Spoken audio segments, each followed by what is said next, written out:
عمران ریاض خان نے 4 ماہ جیل گزارنے کے بعد دوبارہ اپنی پروفیشنل لائف کا آغاز کر دیا۔ انہوں نے گزشتہ روز اپنے وکیل میاں علی اشفاق کے ساتھ ایک پوڈ کاسٹ سیشن کیا جس میں انہوں نے اپنی گرفتاری اور ان تمام حالات کا ذکر کیا جو انہوں نے جیل کی قید میں گزارے تھے۔ ان کا کہنا تھا کہ افسوس اگر میں نے کبھی سوچا کسی کا غائب ہونا ریاست کے مفاد میں ہو سکتا ہے۔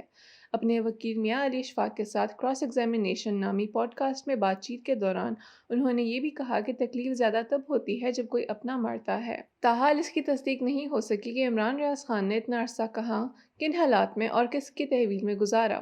11 مئی کو رہائی ملنے کے بعد پولیس کے مطابق وہ جیل کے باہر سے لاپتہ ہو گئے تھے اور کئی ماہ بعد ستمبر میں گھر واپس پہنچے۔ عمران ریاض خان نے یہ بھی کہا کہ میں کوئی غدار تو نہیں، میں نے ملک کے راز تو نہیں چرائے ہوئے، میں دشمن ملک کے ساتھ تو نہیں ملا ہوا، میں جو بات کر رہا تھا جو اختلاف رائے میں آ سکتی ہے وہ کوئی بھی کسی سے کر سکتا ہے، کسی سے ایسا برتاؤ نہیں ہونا چاہیے جیسے وہ ملک کا دشمن ہو۔ وہ کہتے ہیں کہ گمشدگی کے دنوں میں انہیں سب سے زیادہ یاد اللہ کی آئی، مجھے پتا تھا وہ اغوا کار چین سے نہیں بیٹھیں گے جب تک مجھے ڈھونڈ نہیں لیں گے۔ جب لاپتہ ہوا تو والد کے پاؤں پر چوٹ لگی ہوئی تھی، وہ عمرے پر نہیں جا سکے، وہ میرے لاپتہ ہونے پر بہت پریشان ہو گئے۔ عمران ریاض خان کی عدم موجودگی میں ایسی افواہیں بھی اڑنے لگی تھیں کہ شاید وہ اب زندہ نہیں۔ انہوں نے کہا کہ ان کے بعض دوستوں نے ان سے متعلق ایسی خبریں دیں کہ وہ حیران ہو گئے۔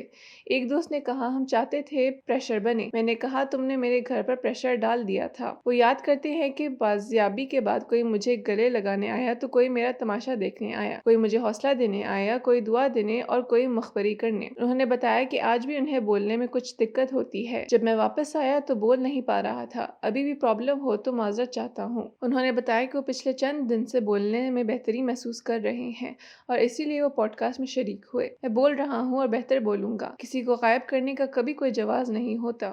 ماضی میں عمران ریاض خان ملک میں ریاستی اداروں پر تنقید کرنے والوں کو اڑے ہاتھوں لیتے تھے۔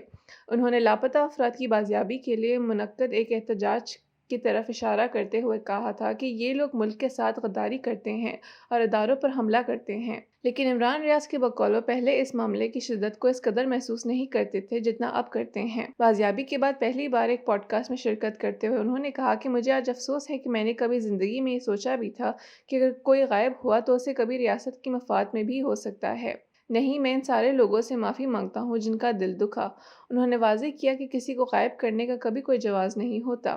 اگر کوئی آدمی کتنا بھی بڑا مجرم ہے آپ اسے قانون کے سامنے لے کر آئیں، میں اس کی تکلیف سمجھتا ہوں۔ انہوں نے مزید کہا کہ قانون بننا چاہیے اور یہ لوگ گھروں کو آنے چاہیے، لیکن میں نے کبھی اس معاملے کو اس شدت سے محسوس نہیں کیا جو اب کرتا ہوں۔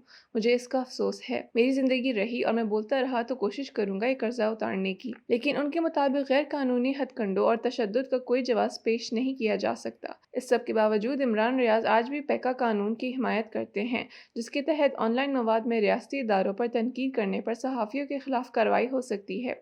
وہ کہتے ہیں کہ پیکا کا قانون صحافیوں پر بھی لاگو ہونا چاہیے۔ جو لوگ کیچڑ اچھالتے ہیں، کیا یہ صحافت ہے؟ میں قانون کے سخت ہونے کا حامی ہوں مگر اس کے غلط استعمال کے خلاف ہوں۔ سوشل میڈیا پر تیزی سے ان کا بیان پھیلنے لگ گیا اور صارفین نے کہا ہے کہ طویل عرصے بعد عمران ریاض کو سن کر بہت اچھا لگا۔ عمران ریاض کے انٹرویو پر سوشل میڈیا پر رد عمل بھی آیا ہے۔ صحافی اقرار حسن نے کہا کہ عمران ریاض خان کا انٹرویو دیکھا، ان سے متعلق جو شکوک اور شبہات پیدا کرنے کی کوشش کی جا رہی ہے وہ بھی نظر میں ہیں۔ بس اتنا کہوں گا کہ اس ملک میں اپنا سچ ثابت کرنے کے لیے آپ کو ارشد شریف کی طرح مر کر دکھانا پڑتا ہے۔ اللہ عمران ریاض بھائی کا حامی و ناصر ہو۔